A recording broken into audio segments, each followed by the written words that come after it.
बिस्मिल्लाहिर्रहमानिर्रहीम। दोस्तों की नई वीडियो के साथ आपकी खिदमत में हाजिर हूँ। इस वीडियो के अंदर मैं आपके साथ बात करने वाला हूँ बैंक अल फलाह के पर्सनल लोन के बारे में। दोस्तों अगर आप अपनी ज़ाती ज़रूरियात को पूरा करने के लिए कर्जा हासिल करना चाहते हैं तो पाकिस्तान के अंदर बेहतरीन बैंक अल फलाह है। बैंक अल फलाह आपको अपनी ज़ाती ज़रूरियात को पूरा करने के लिए 20 लाख रुपए तक कर्जा फराहम करता है। इस वीडियो के अंदर मैं आपको डिटेल के साथ बताऊंगा बैंक अल फलाह से आप किन शर्त ज़ाबित कर आप ये कर्जा हासिल कर सकते हैं, कितने सालों के अंदर आपने माहाना किस्त के साथ इन पैसों को वापस करना होगा, कौन कौन से डॉक्यूमेंट्स की आपको ज़रूरत होगी कर्जा हासिल करने के लिए, इसके अलावा किन शर्त ज़ाबित पर आप ये कर्जा मिल सकता है। मुकम्मल तफसीलात स्टेप बाय स्टेप इस वीडियो के अंदर आपको फराहम की जाएगी। तो चलते हैं वीडियो की तफसील में। दोस्तों इस वक्त आप देख सकते हैं मैं मौजूद हूँ बैंक अल फलाह की ऑफिशियल वेबसाइट के ऊपर। मुकम्मल तफसीलात मेरे सामने अवेलेबल है जो कि स्टेप बाय स्टेप इस वीडियो के अंदर आपको मैं बताने जा रहा हूँ। दोस्तों बैंक अल फलाह से आप पर्सनल लोन जो है मुख्तलिफ ज़ाती ज़रूरियात को पूरा करने के लिए ले सकते हैं। अगर आप अपना ज़ाती घर बनाना चाहते हैं उसके लिए आप पर्सनल लोन ले सकते हैं। इसके अलावा दोस्तों अगर आप गाड़ी लेना चाहते हैं या इसके अलावा आप कारोबार शुरू करना चाहते हैं या अपनी बहन बेटी की शादी करना चाहते हैं, किसी भी ज़ाती ज़रूरत को पूरा करने के लिए बैंक अल फलाह से आप पर्सनल लोन हासिल कर सकते हैं। अब दोस्तों बात आ जाती है कितना कर्जा आपको मिल सकता है पर्सनल लोन के तहत। 2021 के अंदर बैंक अल फलाह आपको 50,000 रुपए से लेकर 2 मिलियन यानी 20 लाख रुपए तक आपको कर्जा फराहम करता है। अब आपके ऊपर डिपेंड करता है आपको 2 लाख रुपए की जरूरत है, 10 लाख की जरूरत है, 15 लाख की जरूरत है, 20 लाख की जरूरत है। आप अपनी चॉइस के मुताबिक आप अपनी जरूरत के मुताबिक कर्जा हासिल कर सकते हैं बैंक अल फलाह से। इस कर्जे को दोस्तों आपने 1 साल से लेकर 5 साल के अंदर अंदर माहाना किस्त के साथ वापस करना होगा। सबसे बड़ी बात यह है आपको किसी किस्म की सिक्योरिटी यहाँ पे फ्राहम नहीं करनी। बहुत से बैंक आपको कहते हैं कि 2 जमानती लेकर आए तब आपको कर्जा मिलेगा। बहुत से बैंक ऐसे हैं जो आपसे सिक्योरिटी मांगते हैं कि आप अपना घर जो है हमारे पास गिरवी रखें या सोना हमारे पास गिरवी रखें, कोई ना कोई चीज़ जो है वो लाजमी तौर पे सिक्योरिटी के तौर पे अपने पास रखवाते हैं। लेकिन बैंक अल फलाह को ना तो आपने जमानत फराहम करनी है ना आपने सिक्योरिटी फराहम करनी है, बाकायदा आपको एक शनाख्ती कार्ड के ऊपर ही कर्जा फराहम कर दिया जाएगा। ठीक है दोस्तों, तो बगैर किसी सिक्योरिटी और जमानत के बैंक अल फलाह से आप कर्जा हासिल कर सकते हैं। कितना कर्जा आप हासिल कर सकते हैं, कितने सालों के लिए कर सकते हैं, इसकी डिटेल में आपको बता चुका हूँ। अब दोस्तों बात आ जाती है कि इस कर्जे को हासिल करने के लिए किन शर्त ज़ाबित के ऊपर आपका पूरा उतरना जरूरी है। चंद एक शर्त ज़ाबित दोस्तों मैं आपको बता देता हूँ, आपने इन शर्त ज़ाबित को पूरा करना है। इसके बाद आपको बैंक अल फलाह से इजीली पर्सनल लोन मिल सकता है। ठीक है, तो यहाँ पे मुकम्मल तफसीलात मेरे सामने आ चुकी है। मैं थोड़ा सा जूम कर लेता हूँ ताकि मुकम्मल डिटेल आपको इजीली समझ आ जाए। ऊपर आप देख सकते हैं एलिजिबिलिटी क्राइटेरिया। एलिजिबिलिटी क्राइटेरिया का मतलब होता है अहलियत का मेयार, यानी किन शर्त ज़ाबित पर आपको बैंक अल फलाह कर्जा फराहम करता है। तो 5 शर्तें हैं, इन 5 शर्तों के ऊपर अगर आप पूरा उतरते हैं तब आप कर्जा हासिल कर सकते हैं बैंक अल फलाह से। सबसे पहले नंबर पे आपके पास पाकिस्तान की नेशनलिटी होनी चाहिए। नेशनलिटी का मतलब यह है कि आपका शनाख्ती कार्ड बना हुआ है, आप पाकिस्तान के अंदर रहते हैं तो आप कर्जे के लिए अप्लाई कर सकते हैं। अगर आप ओवरसीज पाकिस्तानी हैं, पाकिस्तान के अलावा सऊदी अरेबिया में आप जॉब करते हैं, इसके अलावा अमेरिका में आप जॉब करते हैं, किसी भी मुल्क के अंदर आप जॉब करते हैं और आपके पास उस कंपनी का, जिस कंपनी के अंदर आप जॉब करते हैं उस कंपनी का लेटर मौजूद है जिससे ये शो हो कि ये बंदा वाकई उस कंपनी के अंदर जॉब कर रहा है, तो आप जो है अपनी सैलरी स्लिप या फिर एम्प्लॉयमेंट सर्टिफिकेट दिखाकर भी कर्जा ले सकते हैं। ये मैं ओवरसीज पाकिस्तानियों की बात कर रहा हूँ। ठीक है, अदरवाइज अगर आप पाकिस्तान के अंदर रहते हैं तो आपके पास पाकिस्तान की नेशनलिटी मौजूद है, आपका शनाख्ती कार्ड बना हुआ है तो आप कर्जे के लिए अप्लाई कर सकते हैं। दूसरी शर्त है दोस्तों अगर आप सैलरी पर्सन है तब भी आपको कर्जा मिल जाएगा, अगर आप सेल्फ एम्प्लॉयड हैं तब भी आपको कर्जा मिल जाएगा, अगर आप बिजनेसमैन हैं तब भी आप कर्जा ले सकते हैं, अगर आप प्रोफेशनल्स में से हैं डॉक्टर इंजीनियर तब भी आप कर्जे के लिए अप्लाई कर सकते हैं, अगर आप हाउस वाइफ हैं तब भी आप कर्जा ले सकते हैं। इन तमाम के तमाम लोग जिनके मैंने आपको नाम बताया है ये कर्जे के लिए अप्लाई कर सकते हैं। ठीक है, इसके अलावा दोस्तों आपकी एज कम से कम 21 साल से लेकर 60 साल के दरमियान होने चाहिए अगर आप सैलरी पर्सन हैं। अगर आपका ताल्लुक तनख्वाहदार तबके से है तो आपकी उम्र 21 साल से लेकर 60 साल के दरमियान में होना लाजमी है। इसके अलावा दोस्तों अगर आप सेल्फ एम्प्लॉयड हैं तो फिर आपकी एज 21 साल से लेकर 65 साल के दरमियान में होना लाजमी है। अगर आप प्रोफेशनल्स में से हैं या बिजनेसमैन हैं तो फिर भी दोस्तों इन्होंने जो आपकी एज रखी है 21 साल से लेकर 65 साल के दरमियान आपकी एज होनी चाहिए। ठीक है, तीसरे नंबर पे दोस्तों आ जाती है बात इनकम की। अगर आप सैलरी पर्सन हैं और आपकी माहाना तनख्वाह 30,000 रुपए तक है तब आपको कर्जा मिल सकता है। इसमें सरकारी मुलाजिम भी शामिल हैं, इसमें प्राइवेट मुलाजिम भी शामिल हैं। अगर आपकी माहाना तनख्वाह 30,000 रुपए तक है तब आप कर्जा हासिल कर सकते हैं बैंक अल फलाह से। इसके अलावा दोस्तों अगर आप सेल्फ एम्प्लॉयड हैं, बिजनेसमैन हैं, तो फिर आपकी महाना कम से कम तनख्वाह 50,000 रुपये तक होनी चाहिए। ठीक है, अगर आप सेल्फ एम्प्लॉयड हैं या प्रोफेशनल्स हैं तो फिर आपकी महाना तनख्वाह 50,000 रुपये तक होनी चाहिए। आखिरी नंबर पे दोस्तों अगर आप बिजनेसमैन हैं तो फिर आपकी महाना इनकम 1 लाख रुपए तक होनी चाहिए कर्जा हासिल करने के लिए। ठीक है, अब आखिर में जो शर्त आ जाती है 5वें नंबर पे, ये है हिस्ट्री की।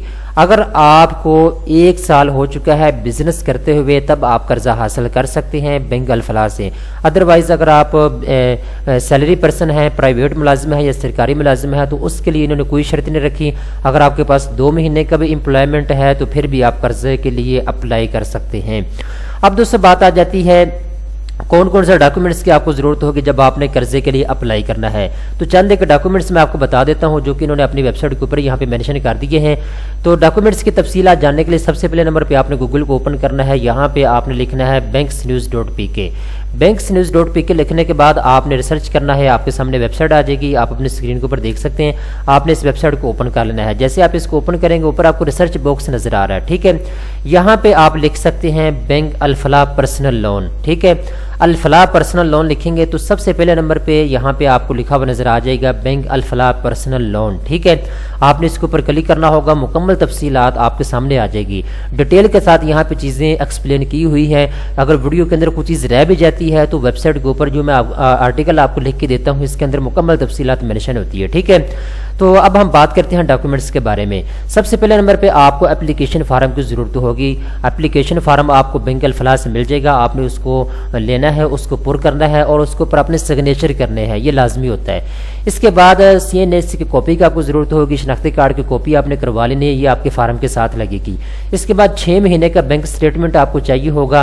ये डिपेंड करता है आपकी सिचुएशन के ऊपर। अगर बैंक आपसे मांगता है बैंक स्टेटमेंट तो फिर आपको फराहम करना है, अगर बैंक आपसे बैंक स्टेटमेंट नहीं मांगता तो फिर आपने ये जमा नहीं करवाना। ठीक है, इसके बाद अगर आप सैलरी पर्सन है तो आपसे सैलरी स्लिप मांगी जाएगी और सैलरी सर्टिफिकेट भी आपसे मांगा जाएगा जिसे कहते हैं एम्प्लॉयमेंट सर्टिफिकेट। ठीक है, तो सैलरी स्लिप और एम्प्लॉयमेंट सर्टिफिकेट आपने अपने पास रखना होगा, इसकी कॉपी लगेगी आपके फार्म के साथ। इसके बाद अगर आप बिजनेसमैन है तो बिजनेस प्रूफ आपसे मांगा जाएगा। इसके अलावा NTN नंबर आपसे मांगा जा सकता है अगर आप टैक्स रिटर्न है तो। ठीक है, तो ये चंद एक डॉक्यूमेंट्स है जो जरूरी मैंने आपको बता दिए हैं। मैंने आपको वीडियो को शुरू में बताया था कि बैंक अल-फलाह आपसे मिनिमम डॉक्यूमेंट्स मांगेगा, चंद एक जो जरूरी डॉक्यूमेंट्स होते हैं वो आपसे लेगा और उसके बाद जो है आपने फार्म को जमा करवा देना है।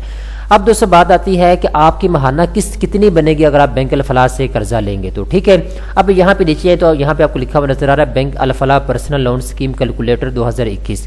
आपको यहाँ पे लिंक दिया हुआ है, आप इसके ऊपर क्लिक करें, आपके सामने वेबसाइट आ जाएगी बैंक अल-फलाह की ऑफिशियल वेबसाइट। यहाँ सबसे पहले नंबर पे आपसे पूछा जा रहा है आप फिक्स रेट के ऊपर, फिक्स मार्कअप के ऊपर कर्जा लेना चाहते हैं तो मैं कहता हूँ जी ठीक है। इसके बाद मेरे से पूछा जा रहा है आप सैलरी पर्सन है या सेल्फ एम्प्लॉयड है, बिजनेसमैन है, कौन है आप? मैं कहता हूँ जी मैं सैलरी पर्सन हूँ। ठीक है, इसके बाद कितने सालों के लिए आप कर्जा लेना चाहते हैं? मैं कहता हूँ जी 5 सालों के लिए मैं कर्जा लेना चाहता हूँ। मैं 5 सालों के अंदर अंदर महाना किसके साथ सारे पैसे लुटा दूंगा बैंक अल-फलाह को। इसके बाद मेरे से पूछा जा रहा है आप कितने पैसे लेना चाहते हैं? मैंने जैसा कि आपको बताया था कि आप बैंक अल-फलाह से 50,000 रुपये से लेकर 20 लाख रुपए तक अपनी ज़ाती ज़रूरियात को पूरा करने के लिए कर्जा ले सकते हैं। तो मैं यहाँ पे लिख देता हूँ जी मैं 2 लाख रुपया कर्जा लेना चाहता हूँ बैंक अल-फलाह से। ठीक है, मैं यहाँ पे 2 लाख रुपया आपके सामने लिख रहा हूँ। इसके बाद नीचे ऑप्शन आ रहा है कैलकुलेट, तो मैंने कैलकुलेट के ऊपर क्लिक कर दिया। अब ऊपर मुझे बताया जा रहा है जो मंथली हमारी इंस्टॉलमेंट बनेगी 2 लाख रुपए के ऊपर वो है 6,873 रुपए, इसमें मार्कअप भी शामिल है। ठीक है, अब आखिरी बात आ जाती है कि और बंदे जो 10 लाख रुपए कर्जा लेना चाहते हैं, 15 लाख रुपए लेना चाहते हैं, उनकी महाना कितनी बनेगी तो उसकी तफसीलात दोस्तों यहाँ के चेक कर सकते हैं। तरीकाकार मैंने आपको बता दिया है। अब आपने कर्जे के लिए अप्लाई कैसे करना है, एक तो इन्होंने अपनी वेबसाइट के ऊपर यहाँ पे ऑप्शन दिया हुआ है अप्लाई नाउ, आप इसके ऊपर क्लिक करेंगे तो ये छोटा सा फॉर्म आपके सामने आ जाता है, आपने इसको पूरा करना है और आपने सबमिट के ऊपर क्लिक कर देना है। फिर 24 घंटे के अंदर अंदर बैंक अल-फलाह की जो टीम है वो आपसे रब्ता करती है और मजीद तफसीलात आपसे तलब करती है। फिर भी उन्होंने आपको एक बात कहनी जो भी मैं आपको बताने वाला हूँ, ये टीम आपको कहेगी कि आप अपने करीबी बैंक अल फलाह की ब्रांच में जाएं। तो बेहतरीन तरीकाकार ये, अगर आप कर्जे के लिए अप्लाई करना चाहते हैं तो आपने बैंक अल फलाह के किसी भी ब्रांच में चले जाना है जो आपके करीब तरीन है। ठीक है, वहां जाने के बाद दोस्तों आपने उनको बताना होगा जी मैं कर्जे के लिए अप्लाई करना चाहता हूं पर्सनल लोन के लिए। तो वो आपको एक फॉर्म देंगे, आपने उसको पुर करना होगा। चांदे के डॉक्यूमेंट्स जो मैंने आपको बता दी हैं वो आपसे लेंगे। इसके बाद आपका फॉर्म जमा हो जाएगा। एक हफ्ते के अंदर अंदर अगर आपका कर्जा अप्रूवल होता है तब भी आपको बैंक की जानब से कॉल की जाएगी और आपको कर्जा दे दिया जाएगा। ठीक है, आपका अकाउंट ओपन किया जाएगा बैंक अल फलाह के अंदर। आपने जो कर्जा मांगा है बैंक अल फलाह से वो आपके अकाउंट में ट्रांसफर हो जाएगा। ठीक है, फिर आप अपनी जरूरत के मुताबिक जो है पैसे निकलवा के जैसे जैसे आपको जरूरत पड़ेगी आप उसको लगाते रहेंगे। ठीक है, इसके अलावा बात आ जाती है जब आपने कर्जे को वापस करना है महाना किस्त के साथ, तो वो कैसे करना है। उसका दोस्तों तरीकाकार ये है, मल्टीपल इन्होंने ऑप्शन आपको दिए हैं महाना किस्त जमा करवाने के। नंबर 1 पे ये है कि आप एटीएम के जरिए भी अपनी पेमेंट जो है महाना किस्त जमा करवा सकते हैं। इसके अलावा चेकबुक के जरिए भी आप महाना किस्त अपने जमा करवा सकते हैं। इसके बाद आप कैश पेमेंट जो है यानी ब्रांच के अंदर जाके भी आप जमा करवा सकते हैं अपनी महाना जो इंस्टॉलमेंट है। ठीक है, इसके बाद मोबाइल एप्लीकेशन है इनकी बैंक अल फलाह की, आप उसके ऊपर भी पेमेंट कर सकते हैं, ऑनलाइन अपनी किस्त जमा करवा सकते हैं। ठीक है, डेबिट कार्ड के जरिए भी आप जो है पेमेंट कर सकते हैं। तो मल्टीपल ऑप्शन आपके पास मौजूद है। ठीक है, मुकम्मल तफसीलात है दोस्तों मैंने आपको आगाह कर दिया है। उम्मीद करता हूँ ये वीडियो आपको पसंद आई होगी। इस तरह की मजीद अच्छी अच्छी वीडियो देखने के लिए चैनल को सब्सक्राइब